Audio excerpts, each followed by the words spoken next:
Since it was formed in 1954, Bugisu Co-operative Union was the economic heartbeat of coffee farmers in this region until the early 90s. Farmers under the union would unite to determine the price of the coffee, who to sell it to, and how to manage the profits to benefit the members. Throughout the 70s and 80s, the union economically grew from strength to strength, acquiring buildings in Mbale town which continue to contribute to the union's coffers. Other union assets included various estates, huge chunks of land which were all in the custodian of the different boards.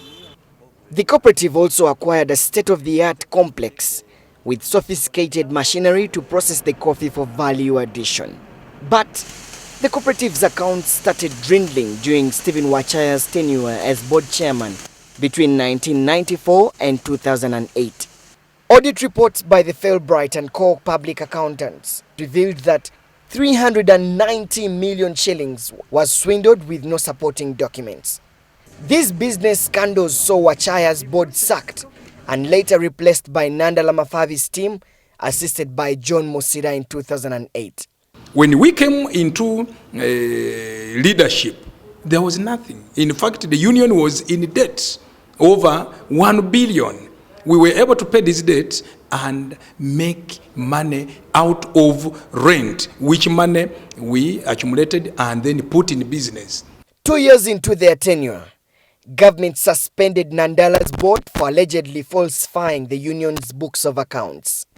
But John Musiro, Nandala's deputy, claims that this was politically motivated. They thought that we were getting money from outside. I think thinking that it was coming on the accounts of BCU, so that Honorable Nandala was using it in the campaigns. So they thought that there was an agency outside. Of course, they wouldn't believe it. Only 1 year or 2 years, a union which has been in negatives, you revive it and you're already in 2, 3, 4 billion.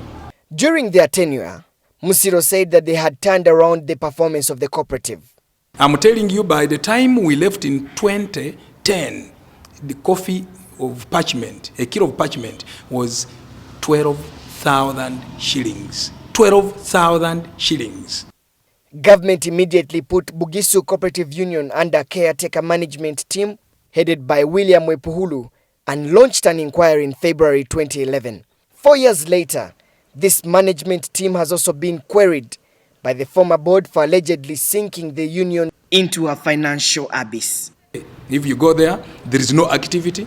The money which we left there, which we had made in 2 years, sponsoring even children, 168 university undergraduates, and buying radios and buying coffee, trading in coffee on the main accounts of trading here, has been squandered.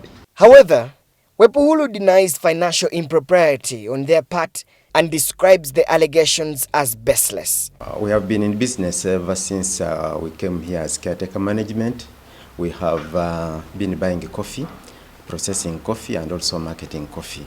Wepuhulu also says that the union is financially stable and that his team is very transparent. The man has brought down the union to the extent of even borrowing on the streets. They find Musila and they borrow 10 or 20 or 30 million and then use it up. And yet, if you look at our asset base, it's quite really very big. Being broke, no, we are not broke. We are not broke, except that sometimes we buy coffee and then maybe the liquidity runs down. But then it's not that we are broke. If you say we are broke, then maybe that's the time when we have got the stocks and we have not marketed them. He, however, says that the coffee business has been challenging, especially the 6% withholding tax imposed by the Uganda Revenue Authority on the farmers. So when you talk of withholding 6%, it is quite significant to the societies which deliver coffee. And of course, it is a disincentive. And that also affected the deliveries from farmers because they couldn't forgo that 6%. The audit report, which was expected in 3 months, has taken 3 years, although government says it will be presented to the entire union in the second week of March. Solomon Serwanja, NTV in Mbale.